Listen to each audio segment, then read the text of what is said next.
tanong mo sa kay Derek na hindi nga lang niya masagot kung ano nagpapasaya sa kanya, mukhang si Mary may yata makakasagot. Base sa obserbasyon mo sa kaibigan mo si Derek, ano yung nagpapasaya sa kanya? Kasi lagi tayo nagsasabi, mahitang ulo. Ano yung nakikita mo na pag ginagawa nyo o ginagawa niya, tumatawa siya, hindi siya mahitang ulo. Baka ikaw makasagot dahil ikaw nakakapanood ng ano Ang nagpapasaya lang po sa kanya, yung paggamit niya ng cellphone na yung pinapakinggan niya lang yung mga tugtog, tapos sinasabayan niya ng kanta, gano'n. Derek, totoo ba yon? Gustong-gusto mo nakikinig ng mga tugtog? Music? Opo. Anong favorite mong Anong kanta? favorite mo?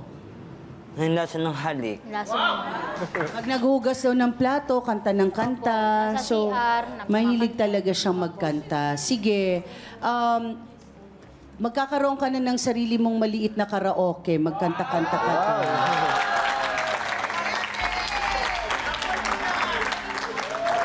Nag-smile na siya, diba? Oo. Kasi okay naman yung cellphone niya, okay naman yung earphones niya, diba? Oo. Ay, wala. Nasira na Bibigyan ka na lang namin ng cellphone para makikinig ka doon, ha? Na may earphones. Oo, kanta-kanta ka na lang. Meron na yan, meron na yan, meron na yan. Nabago ka. Hininanakan. Papapapilin na kita. Nalalamig ka na. Bakit kanya yung pag-ibig? Ay kala ko ay langit. Nararo mo lamang ang puso iniibig. Iyakap mo ay nayuma.